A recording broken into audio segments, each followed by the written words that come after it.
తెలంగాణ వారసత్వాన్ని సమున్నతంగా ముందుకు తీసుకెళ్లే బాధ్యతను రాష్ట్రం తనకు అప్పగించిందని చెప్పారు సీఎం రేవంత్. కాంగ్రెస్ అధికారంలోకి వచ్చి ఏడాది పూర్తయిన సందర్భంగా రేవంత్ ట్వీట్ చేశారు. కులగణనతో అన్ని వర్గాలకు సర్కార్లో భాగం చేస్తామన్నారు డిప్యూటీ సీఎం భట్టి. ఈ నెల 9న తెలంగాణ తల్లి విగ్రహ ఆవిష్కరణకు రావాలని కేసీఆర్, కిషన్ రెడ్డిని కలిసి ఆహ్వానించారు మంత్రి పొన్నం. ప్రజలను రెచ్చగొట్టేలా ప్రతిపక్షాల తీరుందన్నారు మంత్రి శ్రీధర్ బాబు.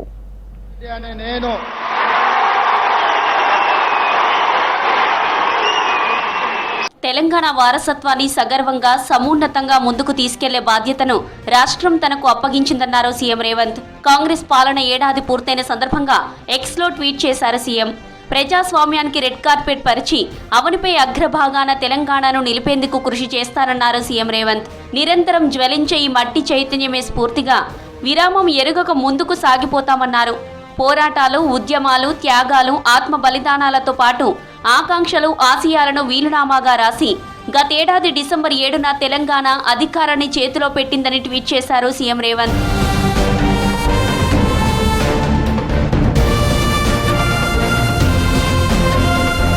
సీఎం రేవంత్ రెడ్డిని పలువురు ప్రముఖులు జూబ్లీహిల్స్లోని ఆయన నివాసంలో కలిశారు.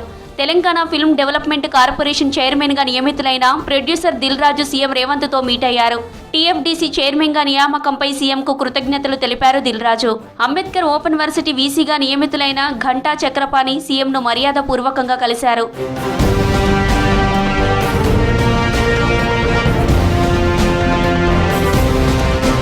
రాష్ట్రంలో కులగణన తర్వాత అన్ని వర్గాలను ప్రభుత్వంలో భాగం చేస్తామన్నారు డిప్యూటీ సీఎం భట్టి విక్రమార్క. ప్రతి ఒక్కరికి సమన్యాయం జరుగుతుందన్నారు. ప్రజాప్రభుత్వం ఏర్పడి ఏడాది పూర్తయిన సందర్భంగా హైదరాబాద్ ప్రజాభవన్లో భట్టి విక్రమార్కను కలిసి విషయం చెప్పారు ఉద్యోగ సంఘాల నేతలు.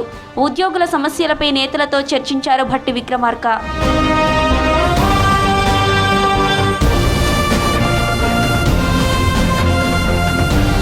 ఈ నెల 9న సెక్రటేరియట్లో తెలంగాణ తల్లి విగ్రహావిష్కరణ కార్యక్రమానికి రావాలని ప్రతిపక్ష నేత కేసీఆర్ను ఆహ్వానించారు మంత్రి పొన్నం ప్రభాకర్. ఎర్రవెల్లిలోని కేసీఆర్ ఫామ్ హౌస్ కు వెళ్లిన మంత్రి పొన్నంకు కేసీఆర్ లంచ్ ఆతిథ్యంతో గౌరవించారు. తర్వాత కేంద్ర మంత్రి కిషన్ రెడ్డితో భేటీ అయి ఇన్విటేషన్ ఇచ్చారు. అంతకుముందు రాజ్భవన్లో గవర్నర్ జిష్ణుదేవ్ వర్మతో మంత్రి పొన్నం భేటీ అయ్యారు. ప్రజాపాలన, ప్రజా విజయోత్సవాలకు రావాలని ఆహ్వానించారు. కేసీఆర్ గారిని కలిసి ఆహ్వాన పత్రం ఇచ్చి తెలంగాణ తల్లి విగ్రహావిష్కరణకు రమ్మని కోరడం జరిగింది. ఈ సందర్భంగా తెలంగాణ తల్లికి సంబంధించినటువంటి విగ్రహావిష్కరణ కాబట్టి ప్రభుత్వం పక్షాన ఆహ్వానాల మేరకు మాత్రమే పరిమితం ఇది. అంతే తప్ప దానికి సంబంధించిన రాజకీయ చర్చ కానీ లేదా ఇంకెత్తనత్ర డిస్కషన్ ఏం లేదు. Just courtesy. వారు భోజన సమయంలో వచ్చినాం కాబట్టి వారు భోజనం చేయమన్నారు, భోజనం చేసి వారు నిర్ణయం తీసుకుంటారు. నేను సానుగులో వస్తున్నావా లేదా అని అడగడం మంచిది కాదు, వారు మాకు చెప్పడం కూడా మంచిది. వారి నిర్ణయాన్ని తప్పకుండా మీకు ద్వారా సమాజానికి చెప్తారని ఆశిస్తా ఉన్నాం. మేమైతే తెలంగాణ ప్రభుత్వం పక్షాన ఉంటే తెలంగాణ ఏర్పాటుకు సంబంధించి ఇంటర్నల్ పాలిటిక్స్ ఉంటాయి.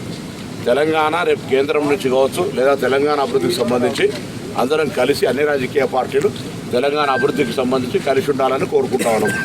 అధికారంలోకి వచ్చిన ఏడాదిలోని అభివృద్ధి కార్యక్రమాలను వేగవంతం చేసినట్లు చెప్పారు మంత్రి సీతక్క. హైదరాబాద్ బేగంపేటలో Telangana chambers of commerce and industry నిర్వహించిన కార్యక్రమంలో సీతక్క పాల్గొన్నారు. మహిళా వ్యాపారవేత్తల స్టాళ్లను సందర్శించారు. ఏడాది పాలన సందర్భంగా మాసప్ ట్యాంక్, సరూర్ నగర్, మలక్పేట్లోని ప్రభుత్వ అందుల హాస్టల్ను సందర్శించిన మంత్రి సీతక్క విద్యార్థులకు దుప్పట్లు అందించారు. ఈ ప్రభుత్వము సమాజ అభివృద్ధి చెందాలంటే ఫస్ట్ మహిళా అభివృద్ధి చెందాలనేటువంటి కాన్సెప్ట్ తోటి ముందుకెళ్తుంది.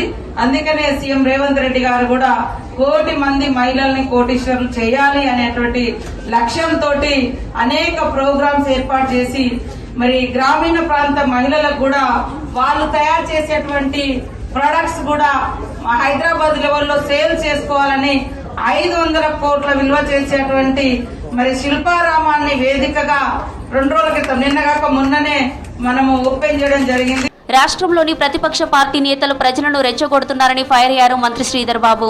త్వరలోనే నిరుపేదలకు ఇందిరమ్మ ఇండ్లు మంజూరు చేస్తామన్నారు. వరంగల్ జిల్లా గొర్రెకుంటలో విశ్వ బ్రాహ్మణుల భవనం ప్రారంభించారు. పేద బ్రాహ్మణులకు ప్రభుత్వం అండగా ఉంటుందన్నారు. గాడి తప్పిన ఆర్థిక వ్యవస్థ గత ప్రభుత్వం తీసుకున్న చర్యల వల్ల గాడిలో పెట్టే ప్రయత్నం ఈరోజు ఫైనాన్స్ మినిస్టర్గా ఉన్న భట్టి విక్రమార్క గారు, రేవంత్ రెడ్డి గారు ప్రయత్నం చేస్తూ ఉన్నారు.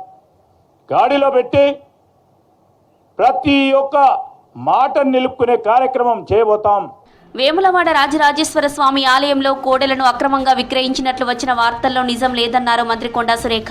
ప్రభుత్వంపై బురద జల్లే రీతిలో కుట్రపూరితంగా ప్రచారం చేస్తున్నారని ఆరోపించారు. బీఆర్ఎస్ హయాంలో వేములవాడ ఆలయానికి భక్తులు సమర్పించిన కోడెల సంఖ్య పెరగడంతో నిర్వహణ భారంగా మారి కోడెలు మరణించాయని గుర్తు చేశారు మంత్రి. ప్రభుత్వ మార్గదర్శకాల ప్రకారమే రైతులకు కోడెలను పంపిణీ చేస్తామన్నారు.